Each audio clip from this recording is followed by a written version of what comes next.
Praise lord. దేవాతి దేవునికి వందనాలు. ప్రభు నామమున మీ అందరికీ నా ప్రత్యేకమైన వందనాలు, శుభాలు తెలియచేస్తున్నాను. ఈ దినము కొరకు ఏర్పాటు చేయబడిన దేవుని వాగ్దానము 121వ కీర్తన 3వ వచనము. ఆయన నీ పాదము త్రొట్టిల్లనియడు, నిన్ను కాపాడువాడు కునుకడు. దేవుని నామానికి మహిమ కలుగునుగాక. ఈ ఉదయకాల సమయంలో సర్వ సృష్టికర్త అయిన నీ తండ్రి గొప్ప వాగ్దానాన్ని నీకు అందిస్తూ ఉన్నారు. ఆయన అంటున్నారు కదా, నీ పాదమును ఆయన త్రొట్టిల్లనివ్వడంట. హల్లెలూయా. నువ్వు ఏదైతే మొదటిగా దేవునికి చెప్పి ప్రతి విషయములో దేవుని మీద ఆధారపడుతూ నీ జీవితంలో అడుగులు ముందుకు వేస్తావో, నీ పాదము త్రొట్టిల్ల పడకుండా నీవు చేయాలనుకున్న ఆ పనులన్నీ కూడా సక్సెస్ అయ్యే విధంగా దేవుడు నడిపిస్తూ, ఎక్కడా కూడా నీకు నష్టము రాకుండా నిన్ను కాచి కాపాడుతానని ఈ ఉదయకాల సమయంలో దేవుడు వాగ్దానం ఇస్తూ ఉన్నారు. ఆమేన్.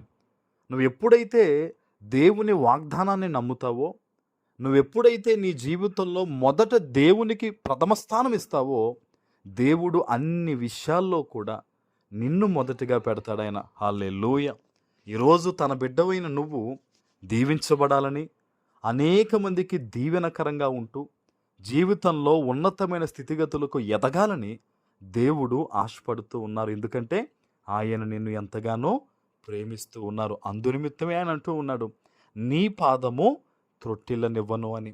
ఈరోజు ఎటువంటి పనులు నువ్వు ప్రారంభించబోతూ ఉన్నావో, ఏ విషయంలో నువ్వు ఆలోచన చేస్తూ ఉన్నావో, దేవుని సన్నిధిలో మోకరించి నీ 2 చేతులు ఆకాశం అయిపెత్తి దేవునికి చెప్పు, అయ్యా నాకు అన్ని విషయాల్లో తోడై ఉంటా అన్నావు కదా, ఇదిగో ఈ పని మీద వెళ్తూ ఉన్నాను, ఈ ఆలోచన కలిగి ఉన్నాను, ఈరోజు నన్ను సఫలపరిచయ్యా, ఈరోజు విజయాన్ని నాకు దయచేయ్యా అని నువ్వు ప్రార్థన చేసుకుని అడుగు బయట పెడితే, నువ్వు పెట్టిన అడుగెల్లా కూడా దేవుడు ఆశీర్వాదంగా ఈరోజు మార్చబోతూ ఉన్నారు. ఆమేన్. మరొక మాట చూడండి, నిన్ను కాపాడువాడు కునుకడు. ఈరోజు నీకు వాగ్దానం ఇస్తున్న దేవుడు నిదురించే దేవుడు కాదు. ఈరోజు నీకు వాగ్దానం ఇస్తున్నవాడు మనిషి స్వభావం కలిగిన వాడు కాదు. మనుష్యులైతే నువ్వు వెళ్ళు, నేను వస్తాను అంటారు, నేనున్నాను కదా అంటారు, ఆపద సమయంలో అక్కరకు రారు. కానీ నీకు వాగ్దానం ఇస్తున్నవాడు నమ్మకమైనవాడు. ఆయన సదాకాలము నీకు తోడయుండువాడు. మాటిచ్చాడైన, ముదిమి వచ్చు వరకు నిన్ను ఎత్తుకొనివాడను నేనే అని మాటిచ్చిన దేవుడు ఈరోజు ఈ వాగ్దానం ద్వారా నీతో మాట్లాడుతున్నాడు. ఆయన నిన్ను ఆశీర్వదించడంలో మెలకువగా ఉండే దేవుడు. ఆయన నీ పాదమెల్లా దీవించబడే చోట అడుగు పెట్టాలని ఆశ కలిగి నీకు సహాయం చేసే దేవుడు. ఆ దేవుడే ఈరోజు ఈ వాగ్దానం ఇస్తూ ఉన్నాడు, నిన్ను కాపాడే నేను కునుకను, నిద్రపోను. హల్లెలూయా. ధైర్యము కలుగుండు, విశ్వాసంతో ఉండు. ప్రార్థన ప్రార్థన ప్రార్థన. ఈ ప్రార్థన ఎటువంటి పరిస్థితులనైనా నీ కోసం మార్చగలదన్న విషయాన్ని ఈరోజు మర్చిపోవద్దు.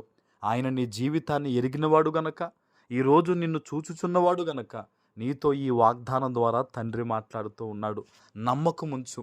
నీ గుండెల నిండా ధైర్యంతో, విశ్వాసంతో ఈరోజు అడుగు ముందుకు వెయ్యి. అన్ని విషయాల్లో నువ్వు దీవించబడతావు. ఆమేన్. ప్రార్థన చేసుకుందాం. పరిశుద్ధుడు అయిన మా తండ్రి, ప్రేమ కలిగిన ప్రభువా, మీకు స్తోత్రాలు. ఈ ఉదయకాల సమయంలో మీరు ఇచ్చిన గొప్ప వాగ్దానము ప్రతి బిడ్డ జీవితంలో నెరవేర్చి స్థిరపరచమని యేసు నామమును ప్రార్థిస్తున్నాము తండ్రి. ఆమేన్.